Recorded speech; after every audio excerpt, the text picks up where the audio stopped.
All right. I want to kind of start by talking about some sort of theory stuff and tell you about that I was after I left journalism, I went in 1998 to work for the other Governor Bush, Governor Jeb Bush. I went to work for him as a press secretary, and that's how I kind of got into the PR side of the world. That led to a position with another PR agency, and then I started my own in 2003. And all along, I was very frustrated by this interesting dynamic, this relationship that exists between control and engagement when it comes to marketing. The idea that you can have high control but low engagement in the form of paid advertising. Now, that's the sort of thing you can have all the control you want. You can have it say exactly what you want. You even know exactly when it's going to run. There are no questions left in terms of paid advertising. The problem is, paid advertising on TV, for example, that's when people go to the bathroom. And so, people are not engaged when it comes to paid media. On the other hand, you have public relations where you have very high engagement. That's because the message is actually included, interwoven into the content. This is content people have sought out, which by definition means they're going to be highly engaged with the content. The problem is you have very little control with public relations. It ultimately comes down to convincing a reporter to tell your client's story in the way you want it to be told. And even then, once you've done everything, you don't know exactly even when it's going to happen. So I was looking for sort of a hybrid. Oh, and incidentally, as I was putting this together, I was trying to figure out if there is anything that's low engagement, low control. I figured like a message in a bottle would probably be that. On the other hand, the high control, high engagement would be social media. And I first discovered podcasting in early 2005 and thought this might be the way to attain all the control I want. In other words, get my client's message out there precisely and have all the engagement you want, because this is, again, a situation where people are seeking the content out. Okay? And so I kind of thought, I'll just get sort of experimental with this. So in theory, if this theory is correct, that means I can create content and basically slice that demographic up very narrowly. So it's not even like we're trying to attract 18 to 35-year-olds, women.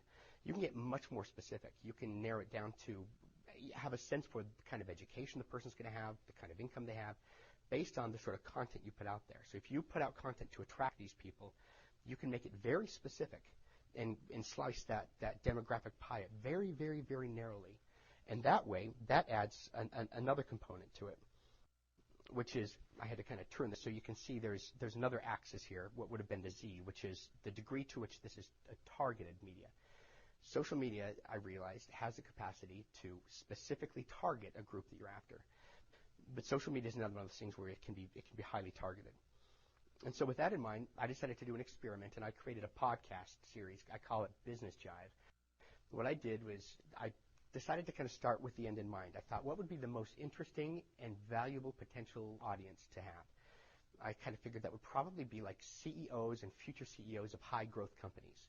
These are ultimately the people who are going to have the most control over spending. So if you are a B2B company, and you want to get your message in front of, and you want to do business with high-growth companies which have funding, which have capital, then you would, this would, in theory, be the person or someone in upper management of one of these kinds of companies. So I kind of then thought, okay, what do these people like to listen to? Well, they probably like to listen to the stories of other entrepreneurs, specifically hear about their failures. Now, these are successful entrepreneurs who can look back and talk about their failures. And so with that in mind, I decided to do a podcast series where I went and every week I interviewed a different CEO of an interesting company, and one of the people that I interviewed along the way was Patrick Byrne, who's a CEO at Overstock.com. Now, Overstock is a Salt Lake company. There aren't a ton of big companies in Salt Lake, and there are probably more than you'd expect, but Overstock is one of them. So I was shocked when he allowed me to come in and take some of his time. We were going to talk for a half hour. It turned into 4 hours, and over the course of that conversation, he taught me some very interesting things. And so I'm going to tell you a little bit about what Patrick Byrne taught me right now.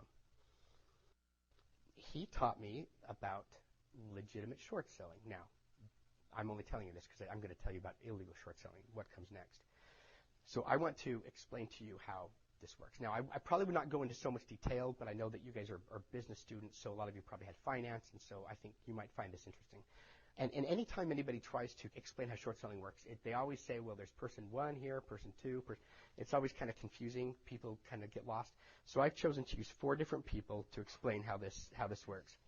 And you'll understand why. So this guy is short. Okay, so you're not going to have to say which one was short again. Okay, you know he's short. Okay, so Mini-Me's short. These two, on the other hand, are long. Okay, Yao Ming and Abraham Lincoln. And, of course, Chuck Norris is whatever he wants to be. So keeping that in mind, this is how legitimate short selling works. Let's take the example of Dell. Now, back on January 6th, Dell was trading at $11. So let's say Yao Ming has a share of Dell, okay, and so does Chuck Norris. Now, Abraham Lincoln has some money, and Mini-Me has a few cents. Now, Mini-Me thinks that the price of Dell is going to go down. Make note that for the microcosm that we're examining here, there are 2 shares of Dell. Okay. Now, Mini-Me says, hey, Yao Ming, why don't you let me borrow one of your share of Dell, and I'll send you, a few cents in return. And so Yao Ming says, fine, I'm just going to be holding on to it anyway. So he does that. Mini-Me then immediately turns around, and he sells that share that he just borrowed from Yao Ming to Abraham Lincoln, who buys it for 2 Abraham Lincolns and 1 George Washington. So then 2 weeks later, Dell is now down to $10. This is where it was. And now you look and you see there are essentially 3 shares now, in the sense that Yao Ming still believes he has a share. Okay, he doesn't think that's changed. In fact, his brokerage account still shows he has his share. Abraham Lincoln believes he has a share, and Chuck Norris is holding onto his share. So there are essentially 3 shares. Now, this is the sort of pivotal point in shorting. This is called covering. So at this point, now that Dell is down to 10, Mini-Me asks Chuck Norris if he could buy his share for $10. Chuck Norris says, okay. Mini buys it for 10 and then returns it to Yao Ming. Okay. Now we're back down to 2 shares where we were before. Mini-Me has $1 left, and so everybody's happy where they are. This is the way that you can make money when the price of a stock goes down, legitimately. Okay. The price of stock, and the price of really anything, is sort of, think of it as like a balance. Okay. And as there are more sellers, the price of the stock will go down until the price gets low enough that it incentivizes people to buy, and then equilibrium is resought. Similarly, if there are more buyers and sellers, the price goes up, all right, until more and more buyers are finally incentivized to sell and take their profits. Then you have sellers who are eager to snap it up, and then you reach equilibrium again. In legitimate short selling, the short seller has a slightly depressive effect on the price, but because every legitimate short seller eventually has to buy a share to cover the one they borrowed, that is evened out, okay? So in the very short term, you could say short selling has a slightly depressive effect on price, but because every short seller eventually becomes a buyer, that's evened out, right? Of course, when this trade happens, it's not Mini-Me going to Yao Ming and talking directly. They go through their brokers.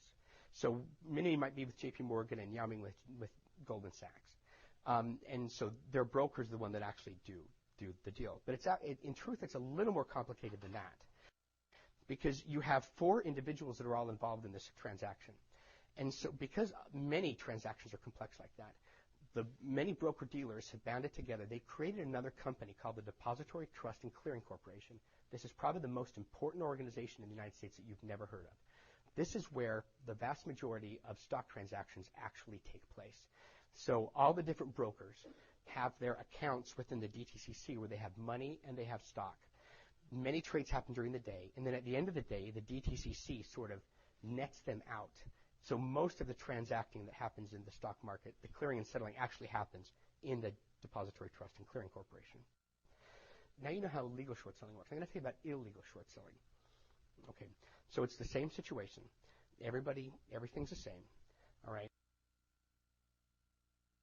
And now get to this point. Now comes a time to cover. This is where it becomes illegal. Instead of covering, Mini-Me decides he's going to remain uncovered. The opposite of covered is naked. This is where you get the term naked short selling, if you've heard this before. Instead of borrowing a share, he's going to instead send what essentially amounts to an IOU. It's called a share equivalent. It's basically, the system allows for some swap to take place such that if you and I have done a stock transaction and I, for some odd reason, can't get my certificates to you immediately, there is a way for me to give you an IOU that in your brokerage account statements would suggest that you have those shares. You can actually sell those IOUs. And you don't know that's what you have, but that's what you have. There's some certain hedge funds that have figured out a way to use this to their advantage, use it illegally and improperly, to just send out IOUs, okay? So they'll do it and they'll get paid. And so Abraham Lincoln would like another share. He says, here you go. He gets paid. Now we're up to 5 shares. Now we're up to 6. Now we're up to 7. You get the idea. Okay. Now everybody knows that there's in economics you have supply and demand curves, and where they intersect is where price is. The reason why this is a problem is that the market views those IOUs as actual shares because they can be traded. They can be bought and sold. And as the supply goes up, price will always come down, okay, until ultimately you're dealing with a penny stock. This kind of short selling produces so much downward pressure on price that eventually the scale breaks and stocks go into free fall and they fail. The reason why this is the perfect crime is that nobody really knows that this is what's happening at the time because the SEC has gone so far out of its way to protect short sellers from ever having to disclose what they're doing. So as far, you ask somebody, well, how did this company die? And they'll say, well, they ran out of, cash. Something. Yeah, they ran out of cash because their stock price fell so low they could no longer go into the market to borrow, to grow. There could be no secondary offerings, etc. So especially with high-tech companies, biotech companies, where cash is so crucial, and especially ongoing streams of cash built into their business model, they lose the ability to do this. You can basically get to a point where in some companies you might have more of these fake shares, more IOUs trading than legitimate shares. And this all takes place within the Depository Trust and Clearing Corporation. Now keep that in mind because we will come back to that in just a moment. In about 2005, the SEC made an effort, sort of a tepid effort to try to address this problem. They passed a law called Regulation Show or Reg Show. Now keep that in mind as you listen to the comments that follow here by Dr. Robert Shapiro. He's got a PhD in economics from Harvard. He is an expert in this problem. He's former Undersecretary in the U.S. Department of Commerce. Here's what he says about the problem. Former Undersecretary of Commerce Robert Shapiro works as a consultant for lawyers representing alleged victims of naked short sellers. He says as many as 1,000 public companies were damaged by naked shorting in the decade it took to get Reg Show into the rule books. A lot of those companies are gone. A lot of them died. This was a fatal attack. Now, some of them were weak when they were attacked. Some of them would have failed anyway. Others wouldn't have. Again, it's not up to the naked short sellers to decide. It's up to the investors that play by the rules.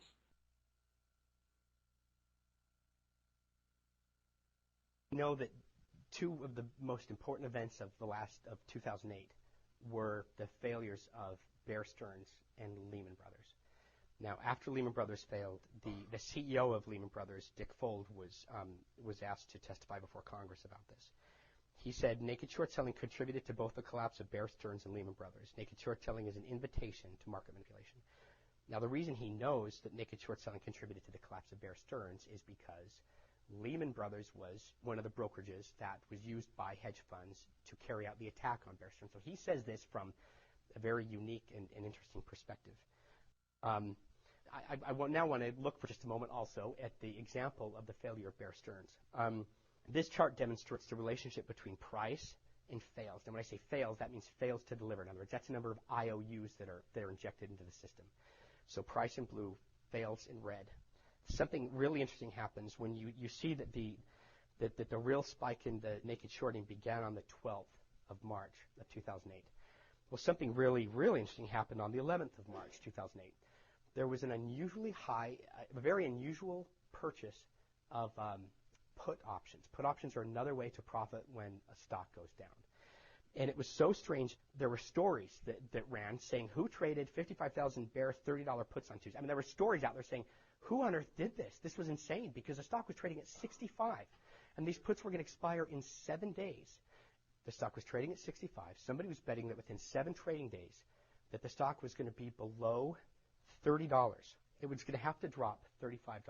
Whoever did this, and we don't know who it was, but if you subscribe to the right service, you only know that these were sold. I mean, this is literally no different from me taking out an insurance policy saying, I bet that within 7 days there will be a terrorist attack out on the plaza right there. Okay? And, I mean, any insurer is going to say, sucker bet, whatever, sure, we'll write that policy. And then it happens. Okay? So they essentially had 7 days for this stock to go down $35, which was about 65% in 7 days. And, well, as we know, that's exactly what happened. Whoever bought those puts, they knew that the next day this naked short attack was going to happen and that the result would be the destruction of Bear Stearns. So, somebody knew what was coming, and what was coming was this spike in the illegal shorting. Now, Lehman Brothers, here's another example. You see that correlation between, there's this correlation between the price and the number of fails, with the number of fails at the end spiking in such a way that on its last day, 1 out of every 4 shares of Lehman Brothers that was trading was a failed trade, was one of these IOUs. And the truth is, most of them probably traded within the first couple hours, so much that it would produce such a downward trend that people would find that overwhelming and ultimately start selling their own shares, resulting in a real panic.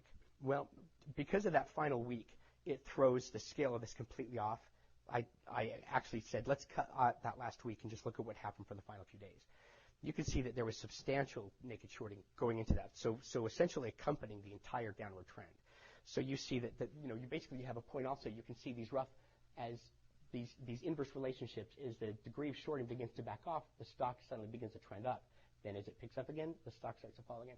Every instance of extreme volatility you can see here just about coincides with what was going on there. Now we're going to zoom in and just look at the last week. You see that there's an interesting point here where there's all of a sudden this rally right there. All of a sudden it comes up, but then it goes back down. I don't know if you were paying attention, but that happens to be the week that the SEC put a temporary ban on naked short selling.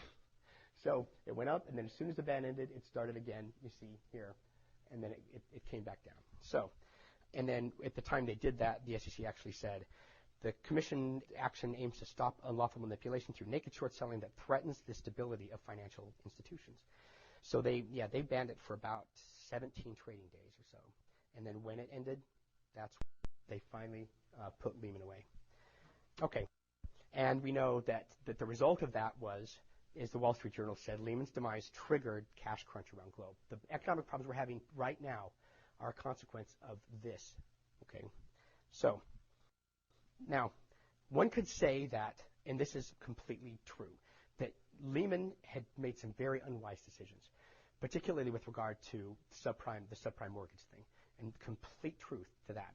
These guys, there were some real potential liabilities on their books. It was a house of cards, you could say. In fact, it's not even like that kind of house of cards. It's more like this kind of house of cards. That, by the way, is the largest house of cards in the world. That was, but markets have ways of working these things out. And so it's a sort of thing where, potentially maybe these guys could have had a soft landing. But we'll never know because the naked short sellers did this to the house of cards. In both cases during the course of a week, billions of dollars of liquidity were essentially burnt. So Patrick Byrne, he taught me about all those things. Now let me tell you about some of the other things he's been saying. This is a little quick, kind of a 3-minute video. It's sort of a compilation of things that he has been saying going back to 2005. Naked shorting plus too much cheap credit is going to equal disaster.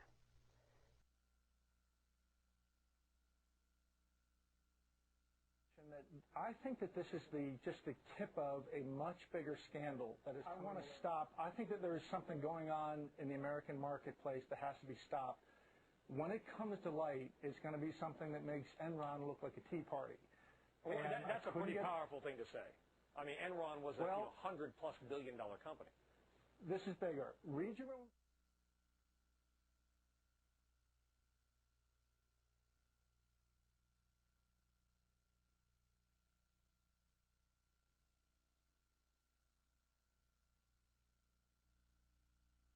As I've become convinced over the last year that there's some kind of systemic risk at work. There is a chance that we've got, a dozen Revcos or more buried in the system, and if they Revco, we're going to see an Enron-like collapse. What are they doing? Forget it from overstock. It has nothing to do with overstock. I'm involved in this because I think that there's a systemic risk here. All right. Well, you're very passionate about it.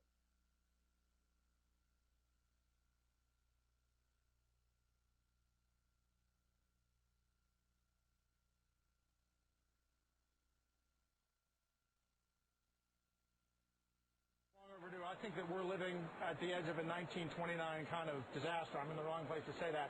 I think that we've been living in a house of cards for about 6 years. I think that the American economy is like an old man in an oxygen tent that you flood with oxygen, and keep him, but you turn off the oxygen, he fades very quickly. Well, the cheap oxygen in our system has been cheap credit. I think house of cards? I think our economy is a house of cards. I think we're looking at we're on the edge of a global financial meltdown, I believe. So you're expecting recession in the U.S. and you're calling it a meltdown? Yes. In fact, I think that the statistics that are coming out from the government now are basically half-truths. I always judge the market based on what it does. It's a self-evident machine. I don't claim to be any, and if you look at the past 5 years, they have been spectacular. So I find it curious that you don't see that, or that you don't give that more credit. Well, I give the markets credit in general. Not just the markets, but the economic prosperity. Well, I think that prosperity has largely come from, we've been writing the checks on the bank account of future people.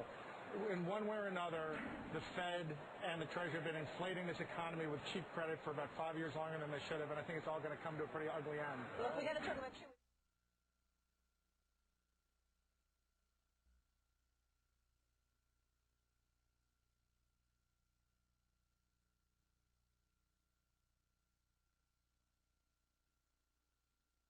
The real issue here is the United States is it's like an old man in an oxygen tent that you flood with oxygen and he comes, you think he's okay. Well, if you turn off that oxygen, he's going to fade much quicker than anybody thinks. In our case, the oxygen has been cheap money. I think that there's something just like the mortgage-backed security crisis, and that is basically some banks have been caught selling the same share of stock to 5 different people. This is what he was saying. Now, one of the reasons why you probably didn't hear much about this was because this is how the media was portraying what he was saying. And this is kind of an old picture, Patrick. The New York Post did a story about these things he was saying, and they photoshopped it literally to look like this. Here's another one. This is a picture of Patrick holding something that Overstock sells. And at one point, Patrick did a kind of high-profile presentation where he basically compared the way hedge funds were operating. They were working in a coordinated way to destroy these companies. He compared them to it being like he used the term Sith Lord, referring to kind of a shadowy figure who kind of coordinates them from the Star Wars movies.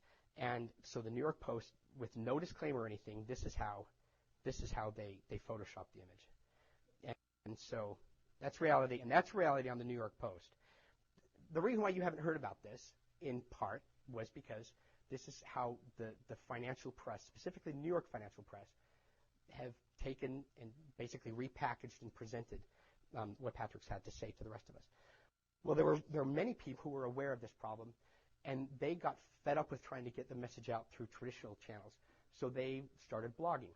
They were very critical of the financial press. They were very critical of the DTCC and of the other laws that made this possible. There's one particularly called the Sanity Check, which was just shockingly successful and popular. Another one called InvestigateTheSEC.com. Well, so they became very prominent trying to raise attention of these problems. Well, about that time, these same journalists that they were complaining about, they got kind of tired of that. So there was a conference that was held. It was held by the Society of American Business Editors and Writers, called SABU. And they had a whole panel just on this idea of how to combat these terrible bloggers.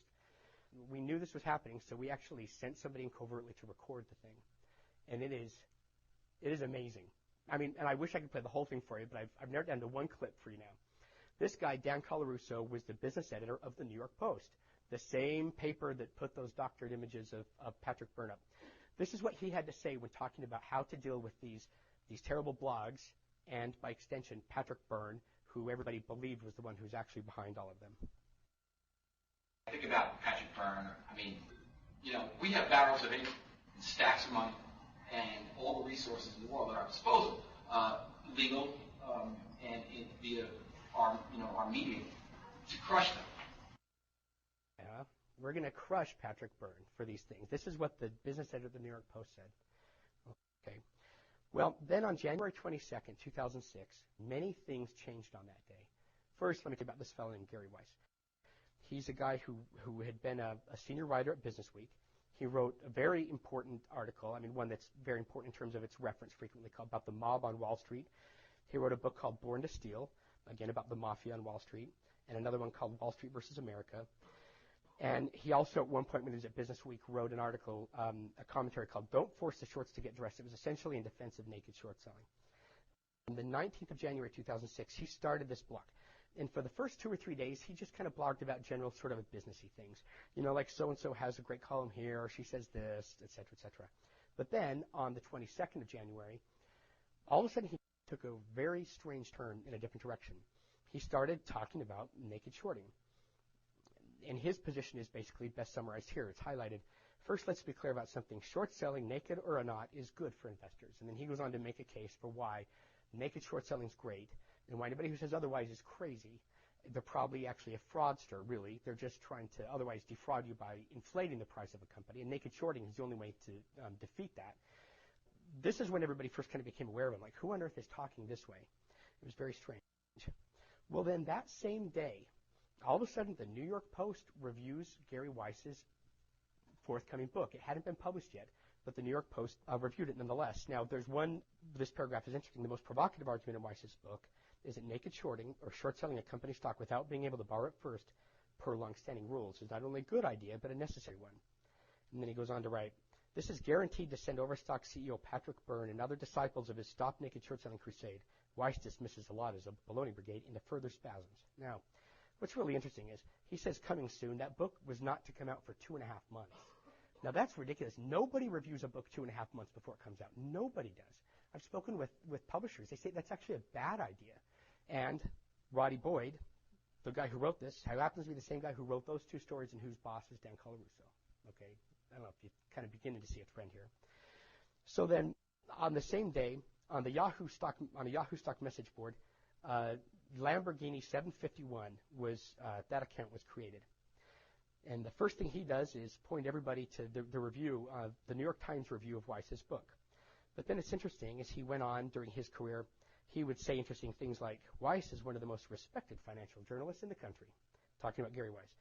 And then he would say things like, Weiss is a distinguished investigative reporter who has an untouchable reputation. Kind of this real consistent, interesting theme like that. The next day, on the 23rd of January, the DTCC all of a sudden starts putting out rapid-fire press releases about naked short selling, attacking critics of naked shorting, basically saying things like, regulation show is working. They put it out again the next day. Then the next day, Weiss also blogs on the DTCC out of nowhere, basically saying, it's a staid Wall Street processing collective that is a boogeyman for many a naked shorting fantasy. That's interesting. So then, the next day, too, DTCC, they're criticizing somebody, out of nowhere, like an academic had put out a paper that criticized the DTCC's handling of naked shorting. So they put out another press release attacking that. 3 days later, the DTCC corrects misrepresentation on naked short selling litigation. That same day, Gary Weiss, once again, he's blogging about the DTCC's press release. And then a couple weeks later, another blog shows up. Nobody had ever heard of it before. The blog is called Mediocrity. It spends most of its time actually criticizing media that it views as being too pro-Palestinian on the Israel-Palestinian issue. And so then out of nowhere, it comes up and starts attacking Patrick Byrne. Patrick Byrne, again, goes on to another blog called Israel Pundit and says, one frequent locale of anti-Semitism on the web is a stock message board of Overstock.com, whose CEO is the anti-Israel Yahoo Patrick Byrne. Who is this guy? Who's all of a sudden this person calling Patrick Byrne anti-Semitic? Nobody ever heard of this blog before. Meanwhile, on Wikipedia, there's an article on naked short selling. On January 27th of 2006, somebody shows up and starts making substantial changes to it. Makes it, instead of being an illegal practice, it's now a controversial practice. Instead of considered a device to depress stock prices, it's now viewed by its critics as a device. And then, however, its alleged depressive effect upon share prices has been widely exaggerated. So there's all of a sudden these odd kind of, and this is sort of echoed through the rest of the article on naked shorting. And then at the very end, he adds some external, this editor added some external links, including a Business Week article on naked short selling by Gary Weiss, and 2 other links, which both go to dtcc.com. One of the things that makes Wikipedia so compelling for me is that it keeps a very thorough record of every edit that's taken place, the time it took place, and the substance of the edit. Now, if you've been on Wikipedia and if you actually create an account, every edit that you make is attributed to that account. And so you'll see, for example, Badani, this edit was by Badani, this is by Manton Moreland. But then if you haven't logged in or you haven't created an account, it's attributed to your IP address. Well, the person who made all those edits I just pointed to on the Naked Short Selling article was initially only identified by an IP address, and that's what it was. This was the final edit of that IP address, and then a few minutes later, the first edit of Manton Moreland is registered. Manton Moreland just picks up right where the IP address had left off, and it's obvious if you look at it that Manton Moreland was that IP address. Okay, so that IP address said, I'm really having fun here. I might as well create an account, and so went and created an account, named himself Manton Moreland, and then continued on like that. I was very curious about this at the time, and I actually had a sense, just based on the fact that he was linking to Gary Weiss's blog, and then also this editor linked to the DTCC on 2 occasions. Gary Weiss had been blogging about the DTCC that same day, so I decided to do a little experiment. Gary Weiss he moderates his blog comments, which means you can make a comment, but he reviews them before they go up, and so it gives him a chance to he would disregard any that didn't agree with him. I put a comment up, which included a link to Business Jive, my website. And I kind of formed the link in a very specific way with certain letters in uppercase and certain letters in lowercase. And then figured that because he moderates his blog comments, he would be the first, if not only person to click on that link. And then I could go look at my server logs and see what IP address clicked on that link. And so I did that, and sure enough, that link came back with the very specific letters in uppercase and lowercase. I mean, it couldn't have just been some person typing it in like that. It was the same IP address from Wikipedia. I said, okay, now I know Manton Moreland is that guy who's Gary Weiss. So then I did the same thing. I thought, well, if he's done it one place, he's probably done it another. I do the same thing. I go to the message boards, and I figured out how to disguise links using like shorturl.com and things like that. But the problem is, because you couldn't be certain that only the person you were hoping would click it would be the only one, you'd get a lot of clicks. I did on 3 different occasions. I put it up and have it linked to a page that had some kind of anti-naked short selling information in it, and then wait for Lamborghini 751 to come back and say, more bullshit from you psychotic people.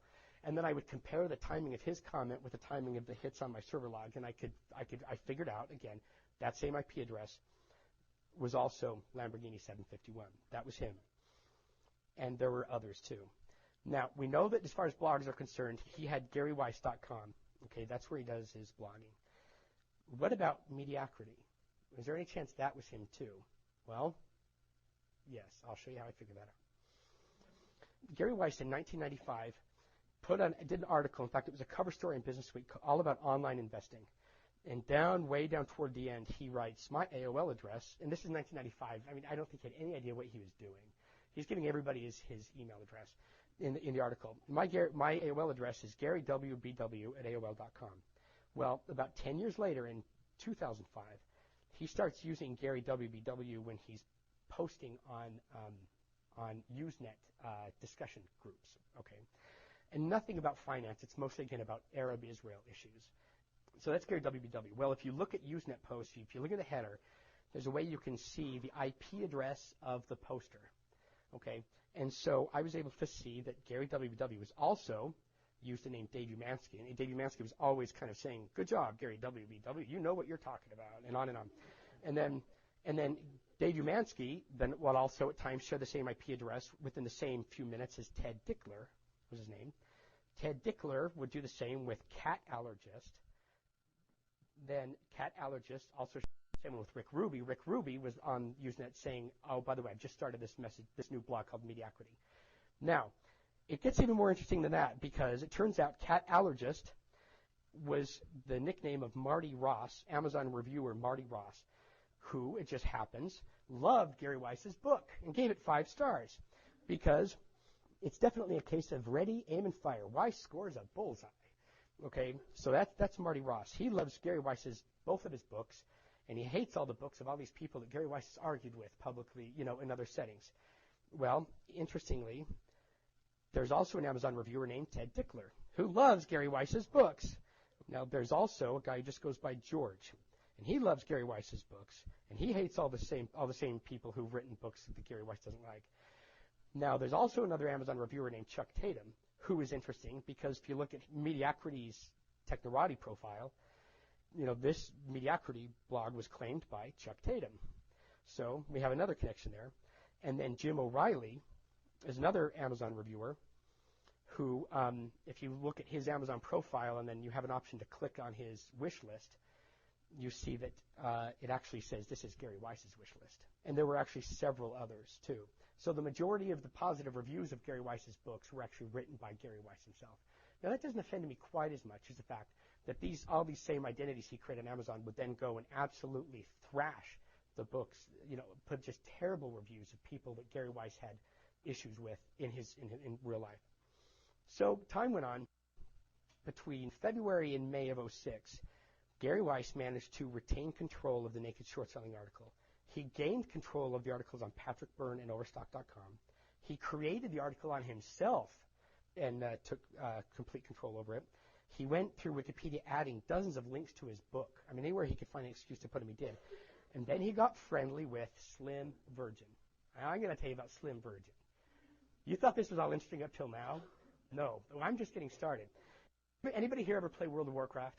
You know how it works. The more you play, the more experience you get, the more powers you get, et cetera, et cetera. Well, before I tell you about Slim Virgin, you need to see this little clip from an episode of South Park that was actually about World of Warcraft.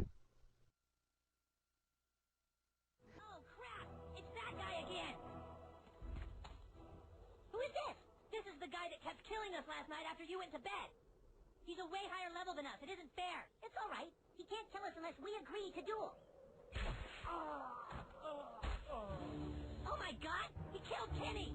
You bastard!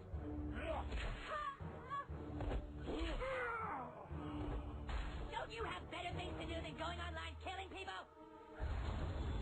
No! I don't want him to start over the graveyard! No!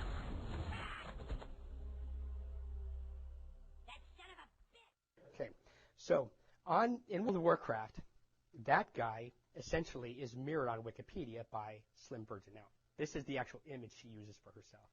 This is her username, Slim Virgin. Okay, in that, if you go in to watch that episode of South Park, you see that one of the real vexing issues with this guy, she's become so powerful that even the administrators of the company that they put people behind World of Warcraft, he's so powerful they can't even control him.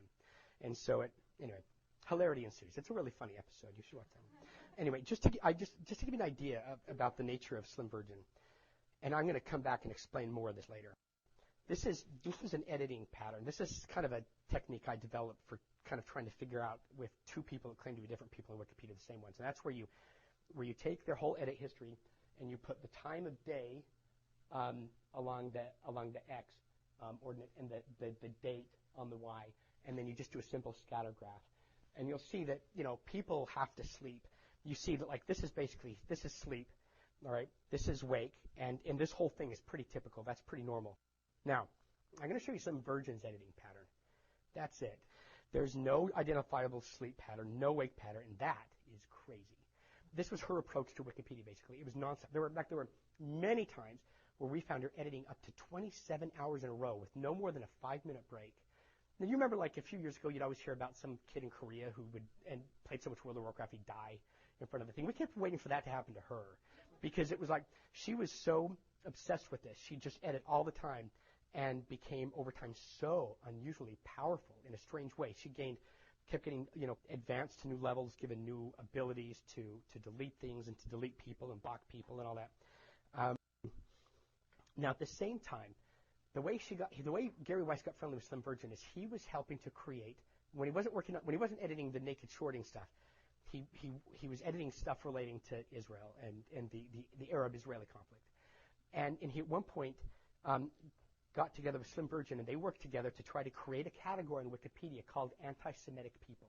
If they labeled somebody an anti-Semitic person, there would actually be a little label put on that person's article that says, this is an anti-Semitic person. And so they created that for a while.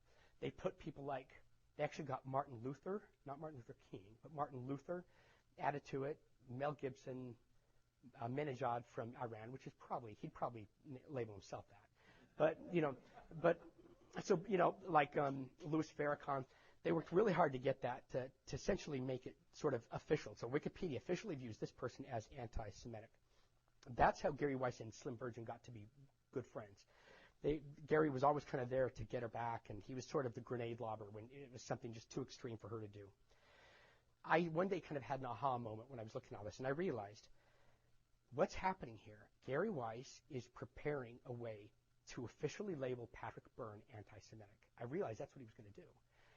And that's what, the stuff that was happening with the Mediocrity blog, et cetera, it all kind of came together. He was trying to find a way to get to Wikipedia to officially label Patrick Byrne as anti-Semitic. And you can imagine the effect that would have on somebody trying to navigate their way through Wall Street, whether Jewish or not. I mean, that's like, if I didn't know any better and I heard somebody was anti-Semitic, that would repel me. So this is what was happening. This is what he was trying to do. So I decided I had to do something about it. So I created my own account. Word Bomb is what I called myself. And I decided I needed to out Gary Weiss as Manson Moreland and get him away from Wikipedia so he couldn't do what I could see he was intending to do. But this brings up a really kind of a difficult paradox on Wikipedia. There are two rules, there are conflicting rules. One says that you cannot have a conflict of interest in your editing. So, and up to that point in 2006, all the media I'd ever heard about Wikipedia was so-and-so was caught editing their own article. You can't do that. I'd heard about this all the time. But so there's a rule that says no conflicted editing, but there's another rule that says you can't out other editors. You can't assign their real name. I don't know if you could tell me how those two rules can coexist. They can't. But I didn't know about the no outing thing. So I just went out and I did it in a real clumsy way. I didn't know any better. I didn't go about it the best way possible, but I basically went and I edited the Gary Weiss article to say, and he's also Wikipedia editor, Manson Moreland. Well, out of nowhere comes Slim Virgin, okay? And what I since figured out is Gary Weiss had gone and asked Slim Virgin for help. And in terms of which of these two was, the no conflicted editing versus no outing, which of the two was going to be enforced, well, they weren't going to enforce conflicted editing, which means that I was the one technically in violation based on that interpretation, which means that I was immediately banned. Like 30 minutes into my editing career on Wikipedia, I was banned. And Gary Weiss essentially had this force field of protection put around him. He became officially under her protection based on this no outing rule. He became immune. But the problem is, I realize now that I wasn't going to be able to just take out Gary Weiss. Now I had to first take out Slim Virgin, which is like those kids trying to take out the guy with, I'm like, there's no way. Well, that's, right about then is the time I created my own blog, antisocialmedia.net, figuring there's got to be a way to sort of document these abuses that are taking place on Wikipedia, on blogs, etc. That's when I created it. But I thought, well, anyway, let's see if we can pull this off. Well, going way back to when I first started paying attention to Wikipedia, I noticed they have their licensing requires that they make all the content of Wikipedia complete with every edit. It has to be made available on a regular basis. That's kind of a requirement of the licensing. I would go and I would intermittently download those things. Say one day I'm going to be very glad I have an entire record of how Wikipedia looked, the entire thing on this day. Okay, I didn't know exactly how it was going to become useful, but I knew someday it would, and it did. What I was able to do was go back and I would look at an old version of Wikipedia, compare it with the current or intermediate version. I put it in a database, and then was able to find that over time certain edits, because it has to keep track of every individual edit, certain edits would be removed very quietly. No note would be made of it. What was done intending for it to be a way of obscuring misbehavior on the part of whoever did it ended up for me being a great, very convenient red flag saying, look at this, whatever's been removed here, there's something you have to look at. So I did this. I did this, and I found that in the case of Slim Virgin, it was very revealing. I put up a post called "The Skinny on Slim Virgin Sock Puppetry." Sock puppetry is where the same individual pretends to be more than one for the purpose of feigning support for a certain thing and making it look like there's more support for something than there really is. And on Wikipedia, it's considered a big no-no. You're not supposed to do it. So I went through and I looked at the original record of Wikipedia, and then I compared the same set of edits to the same article with how it looked on that day, and saw there were several that were missing. Starting here, the earliest, there was an IP address, and then Slim V became Slim Virgin, etc. Now, the reason these were gone was because it would become obvious to anybody looking at it like I was that this, that IP address was Slim B, who was also Slim Virgin. Now, if you go and look at another completely unrelated article, you see the same sort of thing happened, only in that case, it was another user called Sweet Blue Water. Sweet Blue Water and Slim Virgin were the same, and they on other occasions would pretend to be different people. So Slim Virgin, I caught her doing exactly the same thing she's banned dozens of people for doing in the past. So I blogged about this, and even though she's as powerful as she is, she still has some enemies. In fact, maybe for that reason. It sort of became this incident where they said, look, this is a violation of policy, and so they were linking to antisocialmedia.net. Anybody who knows Wikipedia very well knows this is sort of the way, the markup which demonstrates when changes have been made. So what's in red here is what's missing there. And this is one of Slim Virgin's biggest defenders, and you see that they would come up, and any time anybody would link to anti-social media, they would immediately come in. You see, look at the time. It's within the same minute. They would immediately come and remove the link. And so that was a little annoying, and they knew that they couldn't keep up. They basically couldn't keep up that pace all the time. So they decided to formalize it. So what they decided to do was basically codify the fact that not only would they go up and immediately delete any reference to anti-social media, but they wanted to make it official by actually creating a script which would automatically ban anybody who added antisocialmedia.net to Wikipedia. Now, just to add some context here, it's okay to link to NAMBLA, all right, which is NAMBLA.org probably, which is a site that basically promotes pedophilia. That's okay. And it's okay to link to a site called Stormfront, which is a white supremacist site.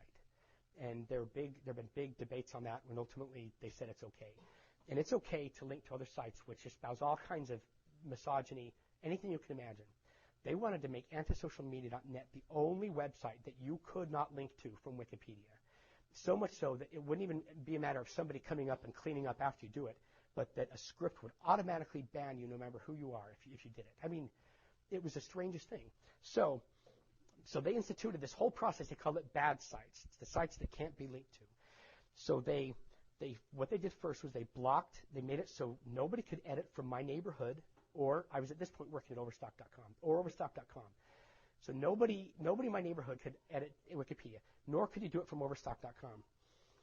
And so anybody who tried to basically got this warning, which said that, sorry, you're blocked from editing because this is a favorite open proxy of Judd Bagley. So my neighbors are trying to edit Wikipedia, calling me, wondering why they can't because of me, and my coworkers too. And the person who did that was this guy named David Gerard. He's the Wikipedia press spokesman in Europe. He's also he's executive director of the Wikimedia Foundation chapter in the UK.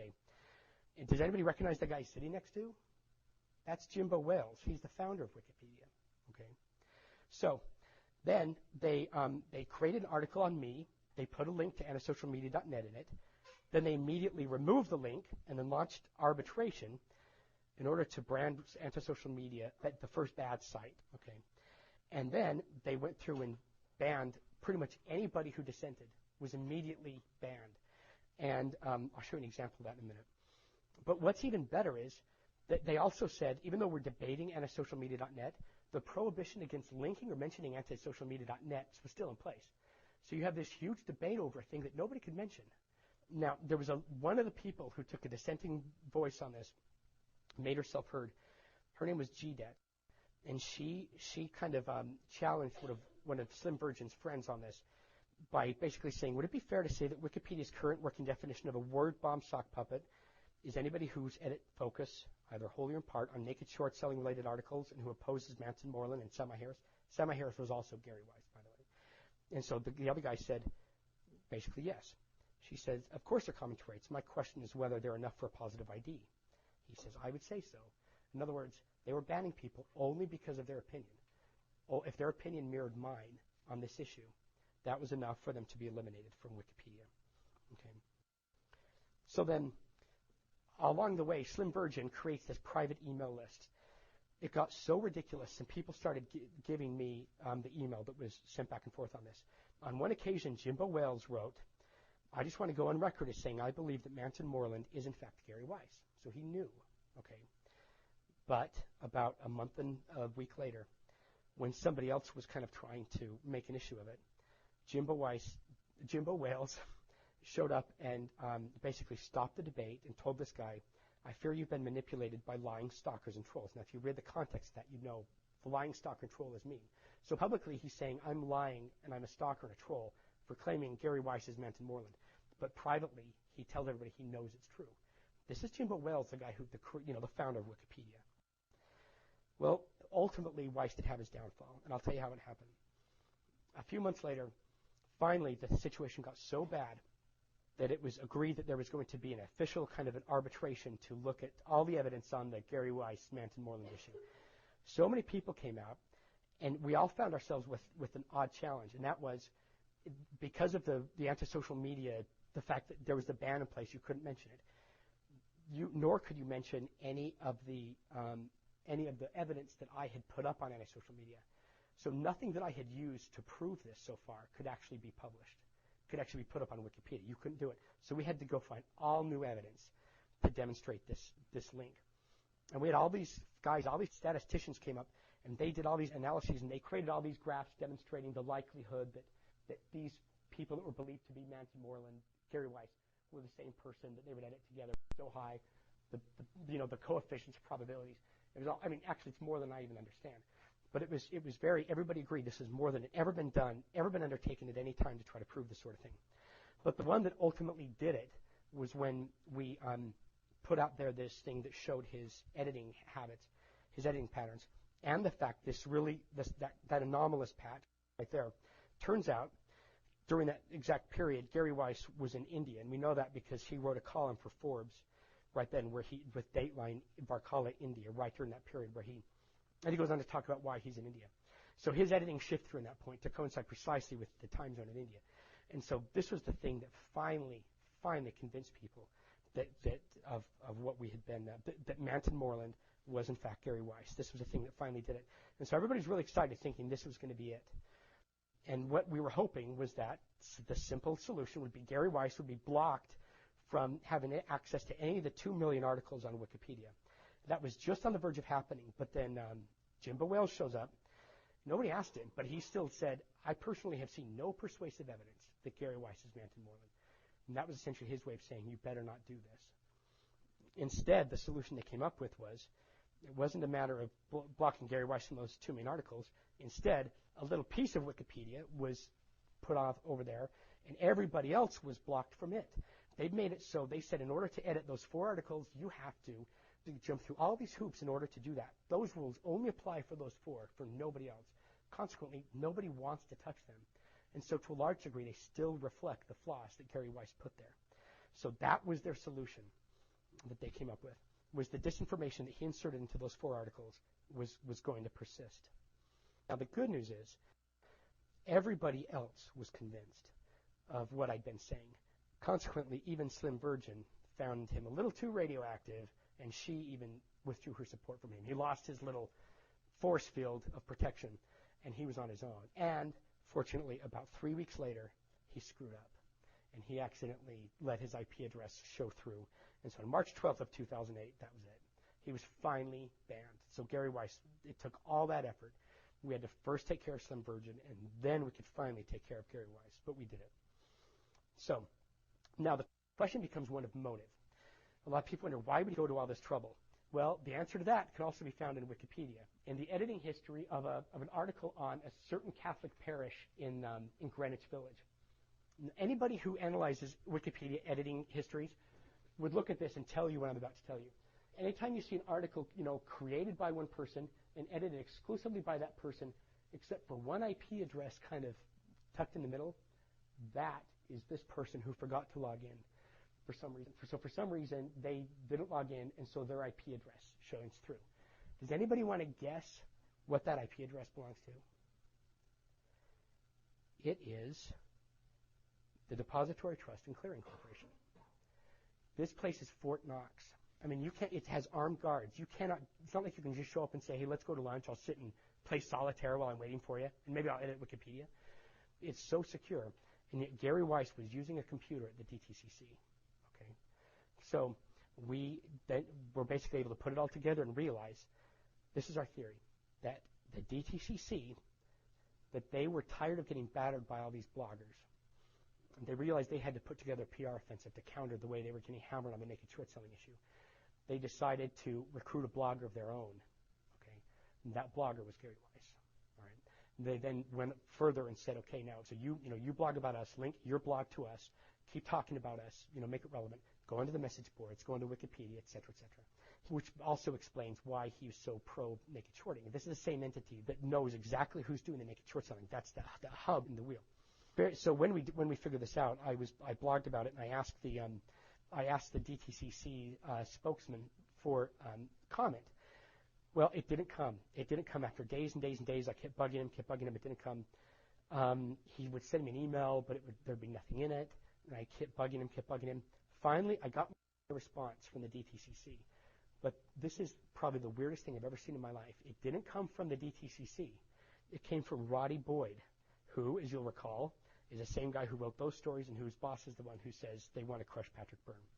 And he wrote me and he said, Judd, I spoke to corporate communications at DTCC. They told me on the record that Weiss is not, nor has he ever been employed to use, it's this real over-the-top denial. They categorically reject it, blah, blah, blah. He says, that's a big hump for a real reporter to get over. Let me put this politely. As an investigative reporter, laughably for Patrick Byrne, you're really a much better PR person. Now, the day a journalist, as I consider myself in this context, gets official comment on something, not from the person from whom you're seeking the comment, but from another reporter, keeping in mind, again, Roddy Boyd is also the guy who wrote that. He wrote the 2.5-month early review of Gary Weiss's book. He just kind of keeps showing up in this, and his editor keeps showing up in this. You know with certainty something really strange is happening there. So here are the lessons to be learned from all this. The real strength of Web 2.0 is the fact that anybody can participate. The real weakness of Web 2.0 is that anybody can participate. What's at risk are reputations. Now, it's easy to do damage. It's difficult to do repair work. We need much better truth filters out there. And another thing to consider is you're kind of creating business plans around this. You have to understand something, that content contributors are different kinds of people. So when you're making your plans, keep in mind, Slim Virgin is different. Gary Weiss is a different kind of person. I'm a different kind of person. We all kind of came together and it turned into this big thing. So just keep that in mind as you do your planning, that all the normal models, they don't always apply when it comes to content contributors in Web 2.0 settings. Thank you very much, and I'm happy to answer any questions.